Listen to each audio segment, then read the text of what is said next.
move on to the other topics, Ghana, they host the WAFU Zone B Under-17 Cup of Nations. That'll be the West African Football Union. So, I know a few years ago, if the car, Ghana hosts some WAFU B senior competition for Cape Coast. Ghana, they host the Under-17 men's competition. And we they prepare. Make we listen to Gideon Fosu. Gideon Fosu be part of the LOC, be the LOC boss. Make we give you a few updates on how we they prep for that competition. Then if we come back, we go ask Henry for more perspective on the competition, importance, and what really we want to take that competition do for the Black Starlets team.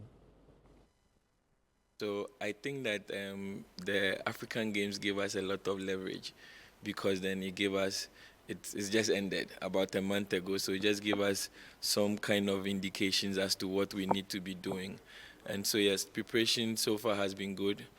I think that what we need to now start doing is what I'm doing with you now, which is to let the general public also know what is happening in terms of the tournament. And so, yeah, we've dealt with largely with all the things that we need to do before the tournament starts. Some of them are still in progress, but we are hopeful that even before, I think 2 weeks or a week before the tournament proper, everything would be settled. Yeah, so preparations have been good so far.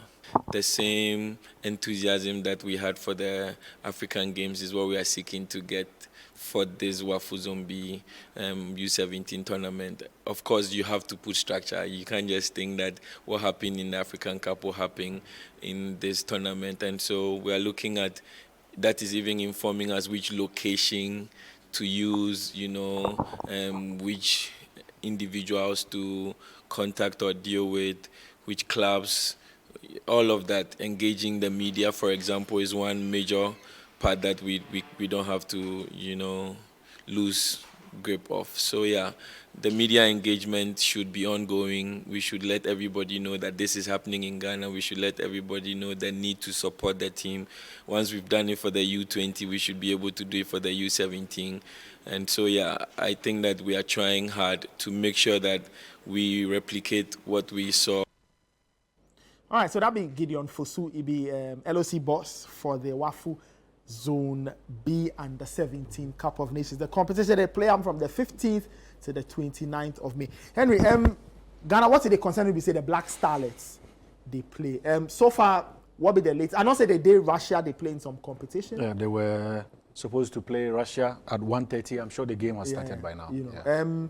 But so far, what be the story with the Black Starlets vis-a-vis this competition and the way forward? Because ultimately the aim be say they could qualify for the African Cup. We don't go the African Cup in a while. We missed like 2 editions. Yeah. What be the story of the Black Starlets so far? Well, I think they'll be very positive. First, Larry Kingston, then the assistants Nana Ajiman, then Jacob Nete go the whole country. They look for players.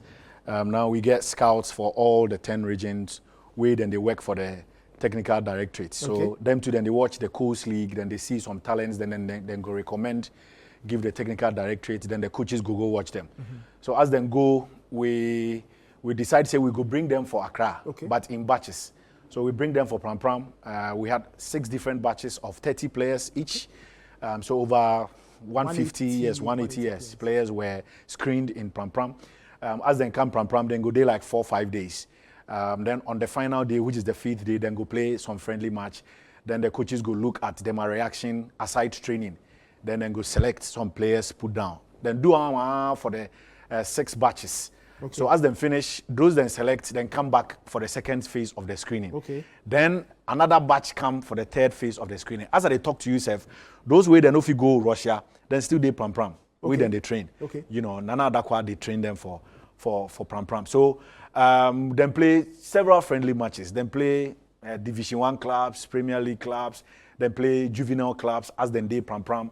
We decided say we go bring them out of Pram Pram. So some of the matches we play for Accra. Last week then play I think Kotoku Shining Stars for the Accra Sports Stadium. Then play Atram DVC, then play Heart of Lions, then play Great Olympics, then play a number of friendly matches. So as they finish the friendly match, then we look for another opportunity, say we go expose them. Because sometimes the local terrain no be good enough or be satisfactory enough. So you for make them go a layer higher. So say you go see them attitude, them reaction, then things. So as this opportunity come, we and UEFA get some exchange program where once a while then they support us, equipment, technical support, training of coaches, blah blah blah. So then through the opportunity comes, say we go off come Russia, come play four-nation tournament. Then we say why not? Once it fall within the preparatory period for the WAFU, we go take them. So then for leave last week. Well, what happened? We say there's some flooding happened for Abu Dhabi. Okay, yeah. So then passengers with then they transit, they know they go. So there was a pile up of passengers for Abu Dhabi. So then cancel them a flight. Come 2 days ago. So eventually 2 days ago, then go. Then arrive late Monday, and then start training yesterday. Then they play today. Today we hope say then go show something because the team get potential. Now players for this team, majority of them too they come from the KGL under 17 where championship where we do no. We do 2 club competitions. Later we do the regional championship for Kumasi. So then the coaches go watch, select some players. Okay. Some of the players have already they play the Premier League. Some day Legon City, some day Accra Lions, some day Great Olympics. Okay. And so I think say the exposure then start to get them small. As we host the tournament, one ambition be say we go host. First of all, we go host, then qualify for AFCON. Okay. Because as you talk, since 2017, we no qualify for U17. Under Pakwesi, we finished second. Mali beat us final, where we go the World Cup, where we exit, I think, the second round. Yeah. So we won't make them go Africa. We host one for Cape Coast. That one we lose to Burkina for the semi-final. Yeah. So we know if we make the Africa. This time round, we won't go a step further. So say we go qualify for the Africa. And once we qualify for the Africa, then we go fight for How many trophy. teams they qualify from this zone? 2. 2 teams. Yes. So it means that the first and second. So it means that we for catch final. We for catch final. Once you catch final, it means that you qualify for Africa. Then as you catch the final, then you go think of the trophy. Okay. Yeah, your thoughts. Black Starlets, it'd be like in the last few years, because many years ago, as we grow up, then the Starlets with the team where they excite you, but it'd be like up and down. Like Henry, they talk since 2017, we know if we qualify for Africa. So your thoughts on this competition and the value for the team? It'd be very valuable, especially when you consider the changes that come the under 17 format inside.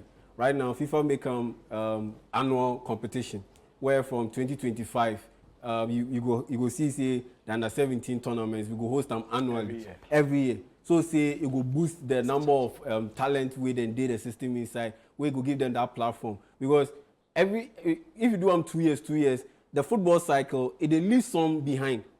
It leaves some of the players behind, and FIFA always won't give platform. It won't give chance where young talent go come the football system inside because if youngsters come the football system inside, we then transfer them eventually. The money then go get it trickle down to the feeding system, the feeder clubs. I see some reports where as this season, the Premier League as much as £300 million go into agents and intermediaries, but £30 million go into the feeder clubs. So that'd be 10%. That'd be 10%, and FIFA won't change. Then they won't change that system. So how you go change that system? One of the ways we say you go help promote more boys come the football ecosystem inside. Okay. And that's why now FIFA they won't do the under 17 every year annually. So 2025 be when they will start that new cycle. 2025 onwards every year. Yes, 2025, 2026, 2027, 2028. Then go host down for Qatar. Then go host the under 17 World Cup for Qatar. And if a country like Ghana, very talented country like Ghana, we they miss out on an annual competition, then it be disastrous giveaway. Because it means that when a football cycle, they get refreshing. That we want. And we know they push the players to that top level where they go compete at the top level, where it go benefit them, then eventually benefit we. So the under 17 will be very crucial. It'll be very, very crucial. Even that 2017 group where they don't share that force. That's where we get them Kudus, Eric Danlad. Even that squad they no force no. The guy go Manchester City. Aminu Mohammed. You see, that squad they no force for see the guys we get from inside. So imagine say if we get the Starlets to the World Cup level every year. Imagine the number of top players where we go generate put the under 20, under 23, then eventually the Black Star system inside. Henry, very necessary. So in view of this reform where FIFA they bring from 2025 under 17 every year, what be the GFA them plan? So say every year we go have, eventually, I mean, effectively we build a new under 17 team every year. What be the long-term vision for that one? I think it feeds into the creation of the new national teams. Yeah. You know, now we get U15, we get U16. So say we go replenish the U17 every now and then. Okay. What we they try to do be say we go invest more for the juvenile leagues, the coast leagues. Now, luckily, KGL Foundation did for 5 years. Now on a contract enter the 4th year. By next year it go end, but we already start to negotiate for extension of that contract. And so far, as we talk, then they show interest and go extend them. So if you get support where you defeat the smaller teams from the regions and the districts, you go to select kiddies where then get 14, 15, make them come the U15. Then you keep them for U15 for a year, promote them go U16. Okay. You keep them for 1 year and then go right for U17. So say at any point in time, you go get talent. One of the reasons to be the reason why we set up the Elite Academy for Bogatanga. Okay. So through that system, we the scout kiddies with a no ball play across the 3 northern regions. Okay. Then we get under some MOU with Bogatanga Senior High School. We go place them there. So as we speak, the first batch, they SS1. Okay. We then they train every day. We get coaches where they train them. After school, then they go to the technical center, then they train, then they go back to school. Okay. Then we they do another one for the middle belt. Yesterday we announced we and Okes sign some MOU where it go take off very soon. So kiddies where we go scout for Cape Coast area, Takrady area, Ashanti area, we go move all go Okes through the GES because we and GES get some agreement. So we go move them go Okes. Then the southern belt go be Volta, Greater Accra, and then Eastern region. Then that one too, we go do the same thing, then put them for Pram. So say at any point in time, we have talent moving through the system. So that we go have the U17 very competitive. Because if your feeder teams no be strong, it means the top two go suffer. So from 15, 16, we go get 17. Now, the collaboration between the 17, 15, and 16, you know, it be very strong. Because like do the 15 with Yapreko and Zito. Where now we move Zito go 19. Where Yapreko come the 15. Then the 16 to, we will get that collaboration, then go feed the U17 team. Then from 17, then go U18, U18 to U19. So say, you see from 17 to 20, would they miss out on lots of talent? Because imagine say the U20 be biennially. Yeah, every 2 years. Every 2 years. So the player play U17. You go Europe, 1, you know they get some play. 2, in development be slow. Yeah. There are exceptional talents. Yeah. Fatao is an example. Yeah. Now the U20 way then go win the Africa for Mauritania. As we speak, we can only boast of 3 or 4 for the Black Star. I see. A 3 year ban you go World Cup. Danlad, you go World Cup. Fatao, they play for Europe. Yeah. Which other talent you go fit mention of? But if so you get the others all yeah. That'd be why we create the U21.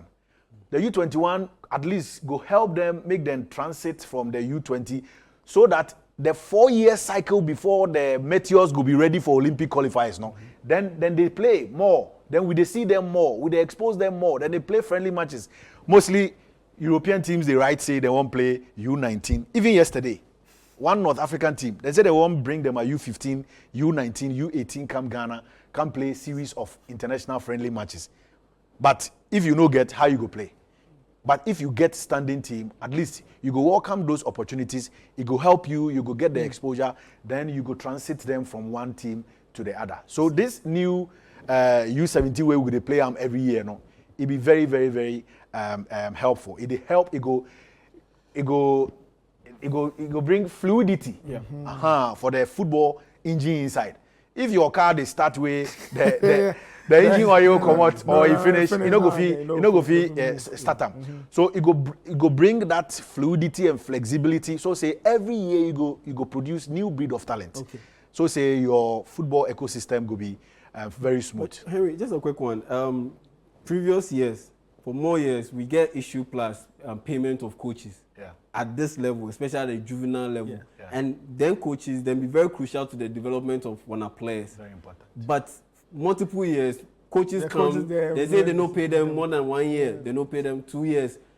What plans you put in place where you go ensure, say, though you create more teams. This issue no go be problem. I think say it be very Because the very, coach is there, the child. You it get be very Yapreko, critical issues. Nuruddin Amadou, Kasim Mengel, Karim Zito, Yapreko, yes, Maxwell Kunedu. But at least Maxwell you own the day already. The U23 idea already. So, but we and the ministry talk plenty. In fact, even before we go to AFCON, we get the chance to meet the president, where we tell the president, say, from the way things they go, if they no come inside, yeah, what go happen? But you see, say, if something happen for a long time where you want change them, sometimes some way. Yeah. So then tell us, say, the best way, they say, then go get maybe some corporate entity where then go dedicate some funding to that project. Okay. National team, coaches, their salaries, their remuneration. So in the interim, in the absence of government say you go pay or you no go pay with the meet government, blah, blah, blah. What we decide we say, anytime they are engaged, we dey remunerate them. Like, then go pram. Like, the way lie they pram for like 5 months, they build the U17, we dey remunerate them. We dey give them money, so say it go sustain them whilst it dey pram. It no be here alone. It be in 2 assistants. But, Nathan, mostly, if we dey talk about payment of salaries for coaches, one thing where nobody they talk about be the backroom staff. I see. They say every national team get at least 15 people with them they work for the backroom staff. You go get doctor, you go get physio, you go get physical trainer, you go get a video analyst, you get 2 assistants, you get this, you get that. Then the number like 15. So you go pay all of them, or you go pay only the coaches, then leave the backroom staff. Those discussions too come up. But as we speak, where we are now, the strategy we adopt, we say, anytime they are engaged, we go remunerate. Until government go come inside, say, it go take the bill fully. Okay. This is Football Made in Ghana for Citi TV.